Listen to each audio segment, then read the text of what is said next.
안녕하세요. 노동법 카페온. 요즘 뭐 중대재해처벌법 관련해서 문의 오는 거 많지 않나요? 네, 맞습니다. 예. 예. 그러면 이제 판례들이 조금씩 나오고 있지 않아요? 그렇죠. 이제 최근에 아마 1심 판결들이 조금씩 나오고 있고 예. 1심에 이제 계류 중인 사건들이 뭐 몇백 건 있는 걸로 알고 있습니다. 아, 예. 그래요. 그러면 그 일반 근로자들이나 아니면 회사 쪽에 소개해 주실 만한 판례가 있으면 오늘 그 내용을 다뤄보는 건 어떨까요? 네. 최근에 나온 판결들이 뭐 몇 가지 있는데요. 예. 오늘 소개드릴 사건은 최초로 이제 1심에서 실형 선고를 받고 대표이사가요. 네, 법정 아, 구속된 사례여서 아, 조금 이거는 같이 공부를 해볼 만한 사례인 것 같아요. 예. 그러면 우선 사실관계에 대해서 한번 설명을 해 주시겠어요? 네, 일단은 그 이 사건에서 기소된 사람은 3명입니다. A, B, C인데요. 예. C는 회사여서 사실 음. 뭐 특별히 의미는 없고 예. A, B가 이제 가장 핵심적인. A는 누구죠? 그래서 A는 이제 사망하신 분이 있고 사건으로 돌아가신 예. 분이 있고 돌아가신 분을 고용한 사업주. 예. 그럼 사업주가 B는요? 이제 A고요. 그리고 B는 그 A 회사 A가 이제 개인 사업자인데 예. A한테 사업을 도급 준 도급인이에요. 도급인. 네. 뭐 원청 개념인 거고 맞습니다. 예. A는 하청 대표, 그렇죠. B는 원청 대표. 아우, 깔끔하게 예. 정리.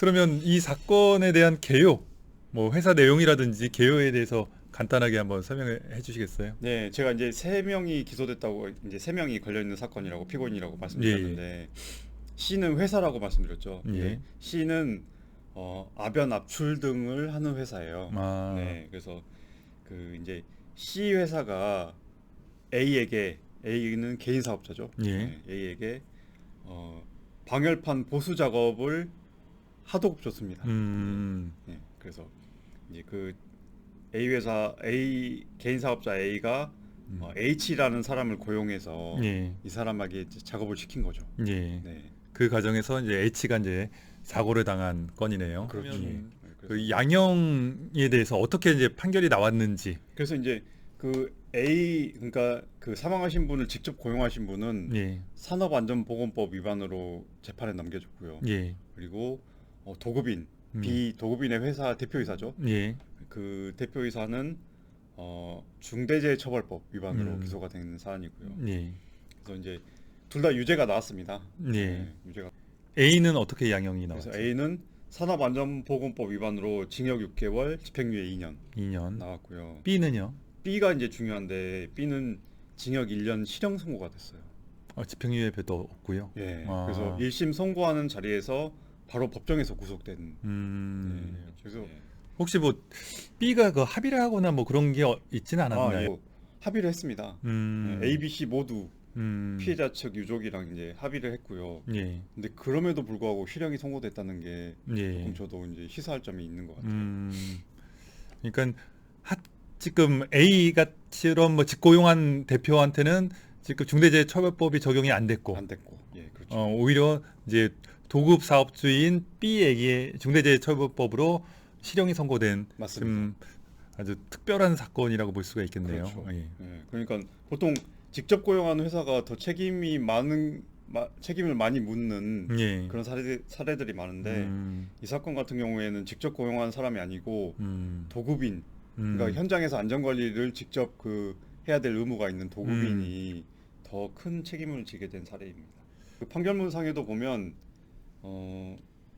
양형의 범위가 징역 1년부터 징역 뭐 45년까지 이렇게 그 안에서 결정하게 돼 있는데 예. 문제는 이제 중대재해처벌법 시행되면서 이렇게 양형이 세졌다는 거예요. 하한이 1년이라는 거예요. 최소. 예. 예.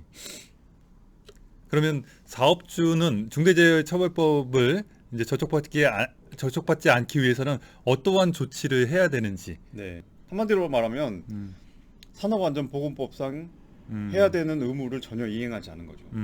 이런 부분이 가장 큰 잘못이었다고 판단한 것 같아요. 예. 어떻게 보면 당연히 해야 될 의무를 뭐 그냥 방기했다라고 맞습니다. 볼 수도 있겠네요. 예. 예.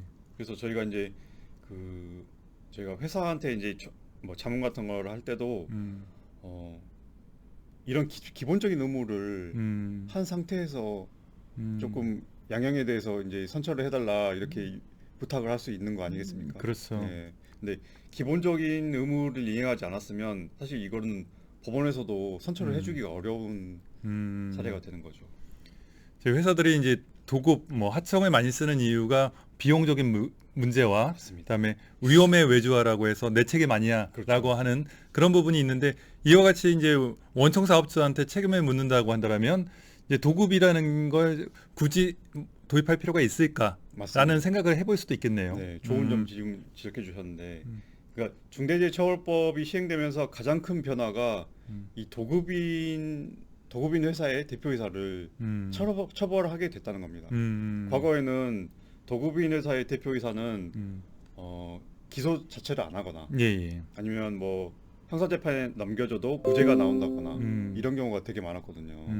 근데 이제 중대재해처벌법이 시행되면서 다 유죄가 나오고 있어요. 심지어 이 사례는 이제 법정 구속까지 된 사례니까. 예. 그러니까 저희가 중대재해처벌법이 시행이 되고 나서 이게 도급인의 사업주가 처벌된다는 내용은 알고 있었지만 막상 이렇게 이제 시험까지 나오는 사례를 보니까 진짜 더욱더 이제 안전관리에 대해서 준비를 하고 조심해야겠다라는 생각이 더 드는 것 같습니다. 예. 예. 이런 기본적인 의무는 어느 회사나 다 잘 하고 있는지 한번 점검을 해보시는 게 좋을 것 같습니다. 그러면 오늘 중대재해처벌법 관련한 이제 원청 사업주가 실형 판결을 받은 사례를 소개해 주신 거로 네. 오늘 내용은 좀 마무리하도록 하겠습니다. 네, 예, 고맙습니다. 감사합니다.